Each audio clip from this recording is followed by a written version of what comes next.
to capture the beauty of the world. In the second half of the 15th century, only Behzad was capable of this task. But it was not only artistic achievements that made his work so attractive. What made his personality so outstanding was that he breathed life into inanimate objects and filled them with deep philosophical content. Historian Handamir.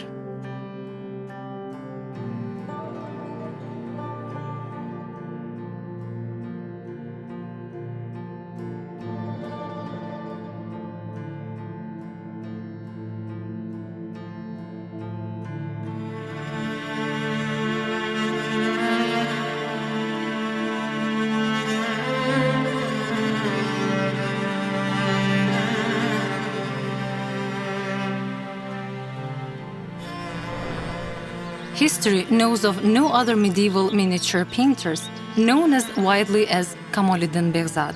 He is one of the few painters in the Middle East whose talent aroused many enthusiastic responses from both contemporaries and those living in subsequent centuries.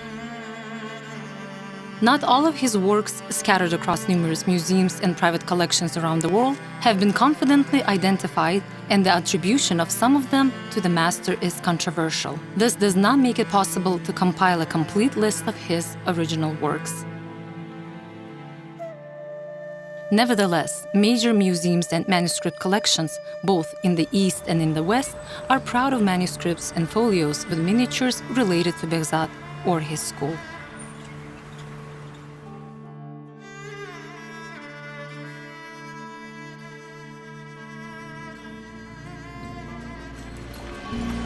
Back in 1910, when Behzad's works were displayed in the center of Europe in Munich at the Islamic Art Exhibition, the European public called him Raphael of the East. Indeed, his work had a great influence not only on his followers, Eastern miniaturists, but also on Russian and Western European artists.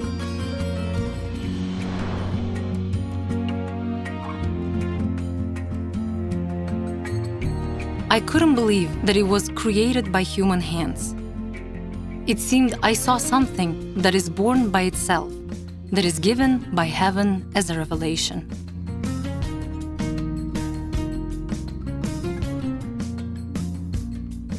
It was a really wonderful collection.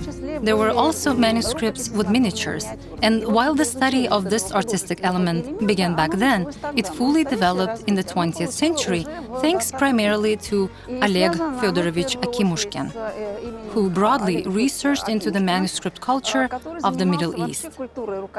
One of his areas was miniature.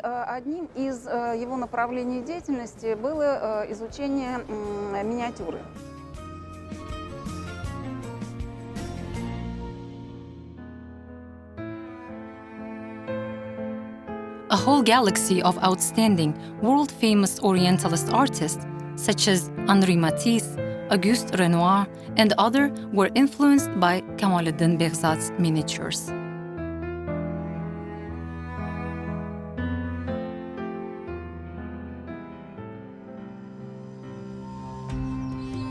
Both in the West and in the East, for centuries, Kamoliddin Behzad was considered a legendary figure.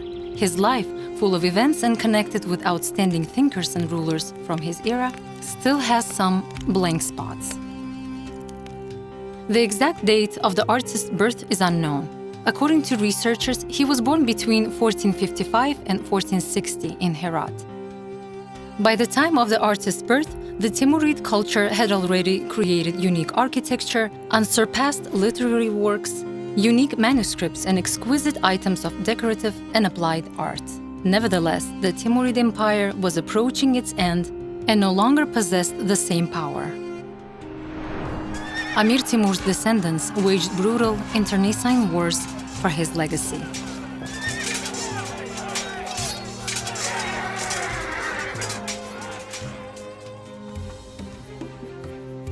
Behzad was born and created his famous miniatures under Sultan Hussein Bai Kara, a Timurid ruler who managed to put an end to disturbances. Sultan Hussein Bai Kara directed all his efforts to solving internal problems. Herat, the capital of Khorasan, in a short time was turned into a city that at the time had no equal in the Middle East. During his long 37-year reign, Sultan Hussein Baykara managed to ensure stability and prosperity.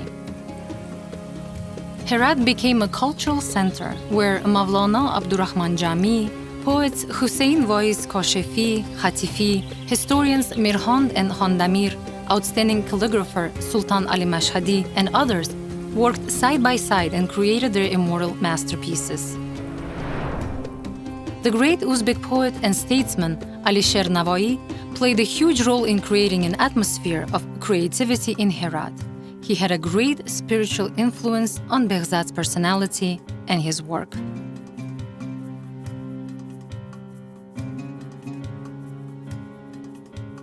The Bodleian Library stores two poems from Alisher Navoiy's Hamsa, Iskandar's Wall and Confusion of the Righteous, copied in 1553 and decorated with miniatures. According to the specialist from the Bodleian Library, one of the poems features a unique miniature with a portrait of Alisher Navoiy, where he is depicted in the prime of his life, unlike the famous portrait created by Mahmud Muzahid. Now, specialists from the Bodleian Library are trying to find out if this miniature could be created by the great Behzad himself.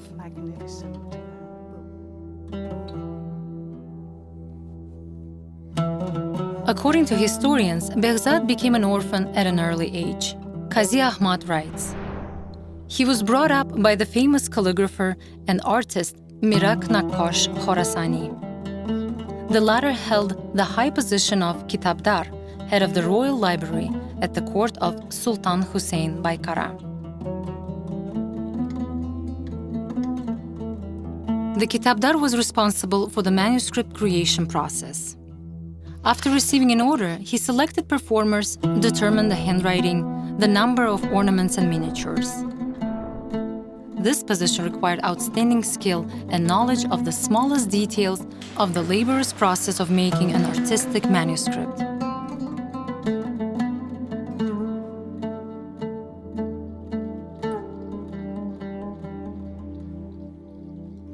Mirak Nakkash Khorasani's miniatures indicate that Behzad's teacher was very skilled in making fine and elegant lines, was a master of landscape, and a wonderful colorist. However, according to experts, he was quite weak in composition.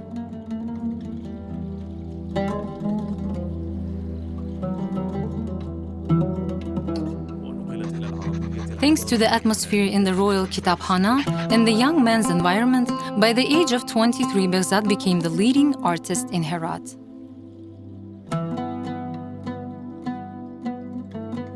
Behzad's authority as an artist was already so high at that time that he was already described in the memoirs of Zahiruddin Muhammad Babur, the founder of the Mughal dynasty, and by historians Dost Muhammad, Qazi Ahmad, and Khandamir.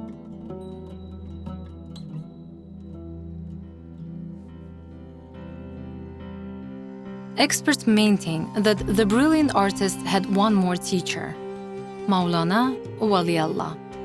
Behzad worked with him for some time in Sultan Hussein's palace Kitabkhana.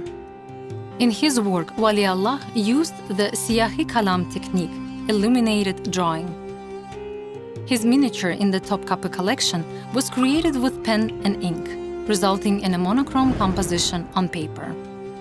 This technique had a great influence on the style and contents of the young Behzad's miniatures. This is confirmed by Kamoliddin Behzad's miniature, The Poet Attacked by Dogs, from the Palace Library in Tehran.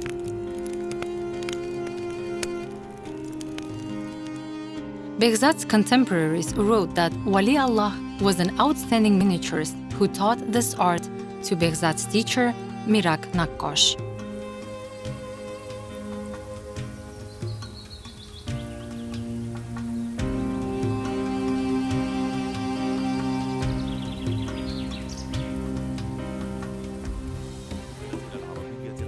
In the early 1480s, several manuscripts were created in Sultan Hussein Baykara's Kitabkhana, in which researchers see signs of Kamoliddin Behzad's involvement. The skillfully made miniatures in the manuscripts from the Royal Kitabkhana show a landscape, battle scenes, and human figures with individual features.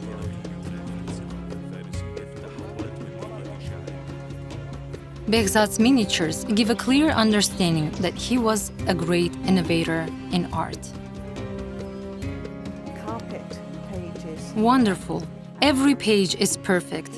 I cannot but admire the artistic qualities of the miniatures and the details of the images. This manuscript is dated to the 15th century, but it has survived despite the time.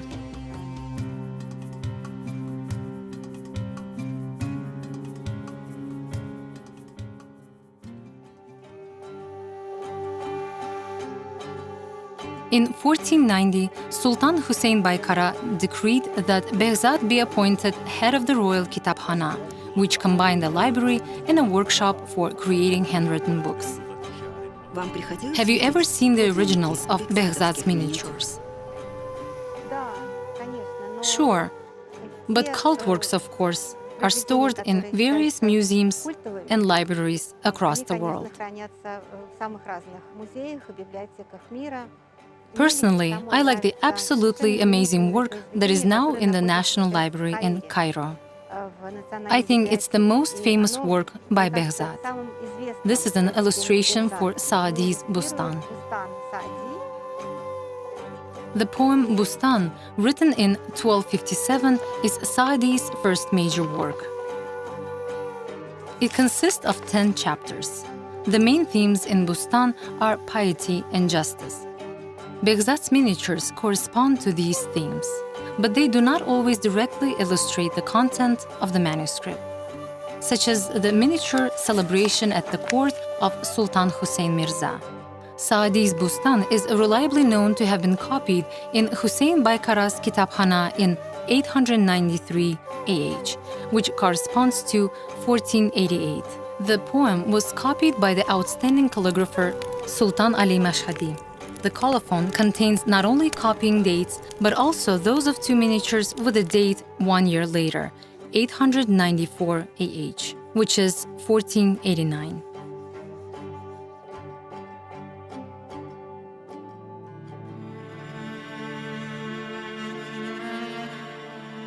During his long life, Behzad left a rich artistic legacy. After a thorough analysis of the signature, drawing, and style, most researchers reliably ascribe the miniatures in the manuscripts of Amantik at-Tayr, the language of birds, by the poet Faridin Attar, to Behzad. The main part of the poem, consisting of 45 chapters, describes a mystical journey of birds led by Hupao, who went in search of their king Simurg. The illustrations are made for one of the parables. One of Behzad's works show a typical scene of the ruler's trial, which he could observe at the court of Sultan Hussein. The composition is clear and symmetrical, which distinguishes the miniatures of the Herat school. The manuscript was created in 1486. Today it is kept at the Metropolitan Museum of Art in New York. Behzad's miniatures also illustrate Nizami Ganjavi's manuscript, copied in Herat in 1442 before the artist was born. Hamsa, the 5 poems by Nizami, was copied many times.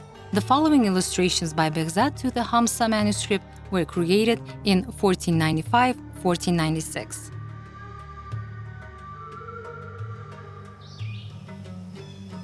What makes the attribution of Behzad's works even more complicated is that sometimes the owners of manuscripts attributed other people's works to the famous artist or forged his signature for commercial purposes. Some of Behzad's original unsigned works could be attributed to another artist who copied his manner.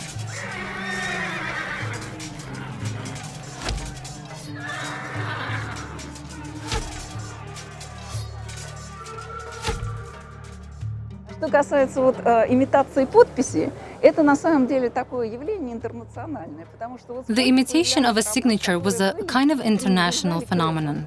For instance, there were many works attributed to Rembrandt. Later, it turned out that it was the Rembrandt school, and even later, they turned out to be just imitations. Nowadays, we're already able to make a spectral analysis of paint. We can identify a substance in paint, its origins. Наше время дает много таких возможностей, потому что появляются возможности спектрального анализа, анализа красок. Вот откуда данное, вот, скажем, вещество, вот, использованное для краски, откуда оно происходит. Miniatures for the popular poems Hamsa by Nizami and Navoi depicted not only court scenes, but also artisans and ordinary people.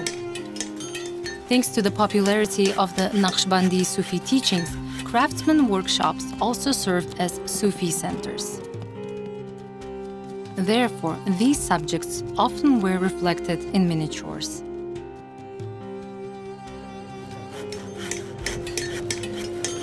Behzad was the first medieval Oriental artist to scrutinize the subject of labor in miniatures, such as in the construction of the Havarnak castle. The plot is borrowed from Nizami's poem Haft Paykar, Seven Beauties, which is a part of Hamsa. As in the illustration of Zafarname by Sharafiddin Ali Yazdi, Behzad again showed naturally a construction process that he may have observed in Herat. Many beautiful structures were built in his time. Behzad is attentive to details. Both the color rhythm and the various movements of the workers make the composition dynamic. The miniature perfectly conveys the never-stopping irregular noise of a construction site.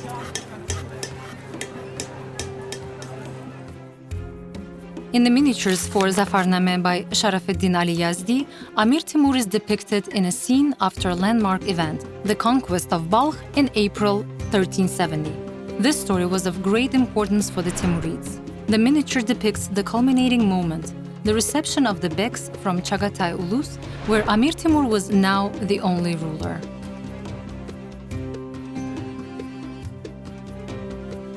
The manuscript, rewritten in 872 AH, 1467 AD, has compositions dedicated to the battle scenes of the great commander Amir Timur and his second son Umar Shaykh, who took part in his father's military campaigns from childhood and was, according to Yazdi, a strong commander, skilled horseman, and a tireless warrior.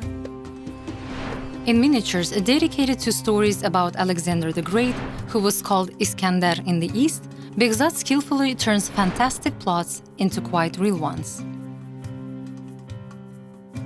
In his next composition, Iskandar and the Hermit, Iskandar in a white turban is presented as Sultan Hussein sitting opposite a great bearded old hermit. Hussein is followed by his retinue and army. In this miniature, Behzad demonstrates his amazing mastery of composition. A small sheet shows a vast space in which huge rocks, sparse vegetation, the fortress, and human figures coexist organically. The image of Sultan Hussein can also be seen in the miniature Iskandar and the Seven Sages.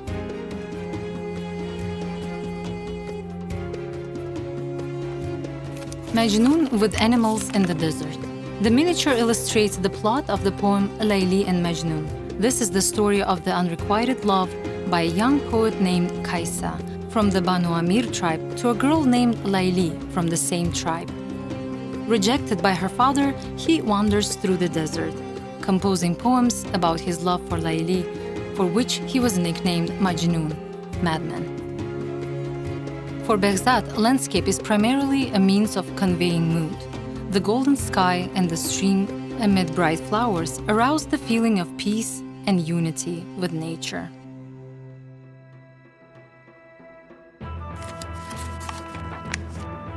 Kamoliddin Behzad's contemporaries, historians Khandamir and Qazi Ahmed, write in their chronicles. Musawwir created miniatures not only for manuscripts, but also on separate sheets. Such are the portraits of Sultan Hussein Baykara, Shaybani Khan, and poet Hatifi, indisputably attributed to Behzad. In the portrait of Sultan Hussein, he creates a monochrome drawing that refers us to the early period of his work, but the portrait is certainly ceremonial, and the interpretation actually formed the basis of the iconography for the image for the Herat ruler Hussein. This is a vivid embodiment of an image of an ideal ruler. Sultan Hussein Baykara died in 1506, and a month later, Herat was captured by Bukharan troops led by Muhammad Shaybani Khan. Notwithstanding, Behzad remained in his former position of the manager of the Kitabkhana. Shaybani Khan posed for him, and from that time we have an excellent portrait created by the artist.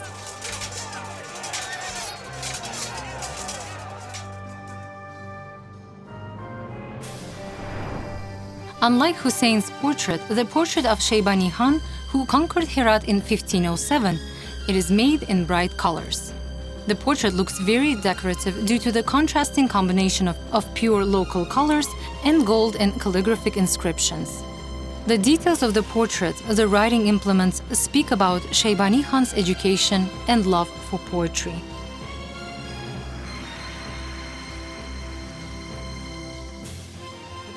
There are two inscriptions in two cartouches above the portrait.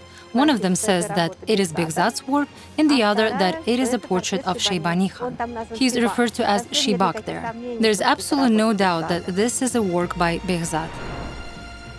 The portrait of Abdullah Khatifi, the nephew of the famous Mavlana Abdurrahman Jami, who himself was a famous Herat poet at the time, is full of dignity. He seems to be turning towards an invisible interlocutor, and the gesture of his hand makes the depiction quite dynamic, despite the overall static character of this portrait. Abdullah Khatifi enjoyed the patronage of the Safavids. In the miniature, this is emphasized by the Taji Haidari's hat.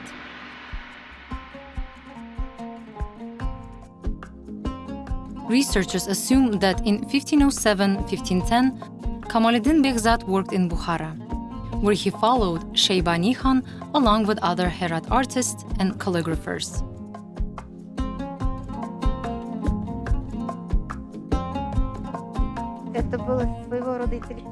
It was a kind of an intellectual trophy, because valuables that rulers took from conquered rich cities included not only the contents of libraries and courts, but also artists and calligraphers. И придворных ателье, но и сами художники и каллиграфы считались частью вот этого вот ценнейшего трофея.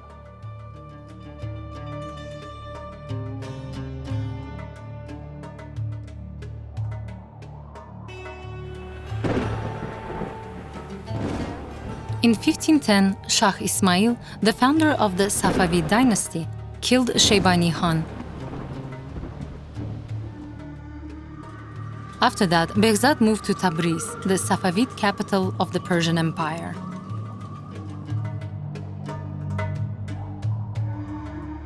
Behzad's fame reached its zenith at that time.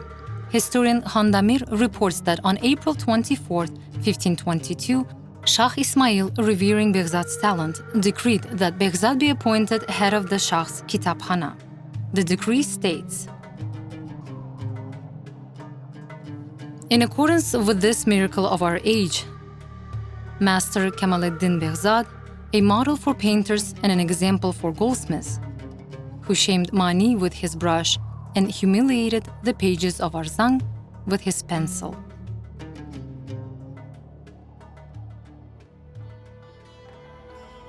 However, in 1524, Shah Ismail unexpectedly died, aged 37, and Behzad's later work is usually associated with the name of the next Safavid ruler, Shah Tahmasp I, under whose patronage Behzad continued to serve in the Shah's workshop in Tabriz until his death.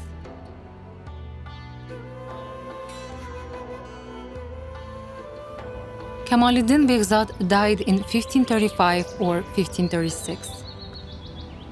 His place of death is mentioned in the Treatise on Calligraphers and Artists by Qazi Ahmad. He writes, "He died in the capital city of Herat, in the Kuhi Mukhtar district.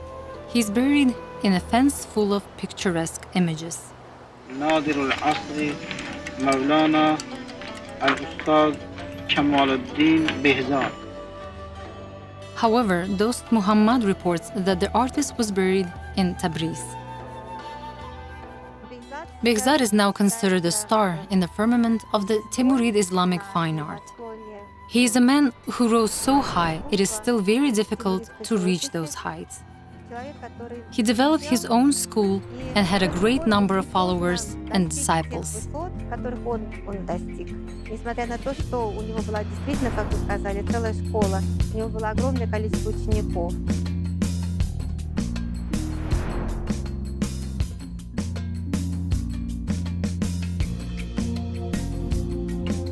Behzad lived to the age of 70. His life and work for many years were a source of inspiration for Oriental miniaturists and a number of Western artists.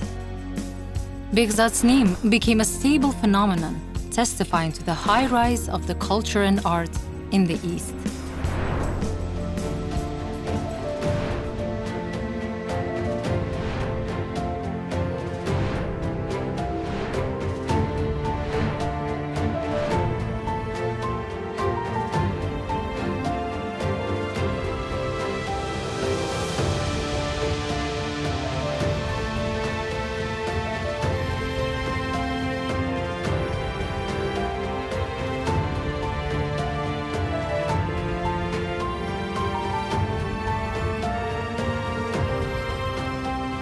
This was the project Cultural Legacy of Uzbekistan in the World Collections. The author and presenter is Shahnoza Ganieva. Thank you for your attention.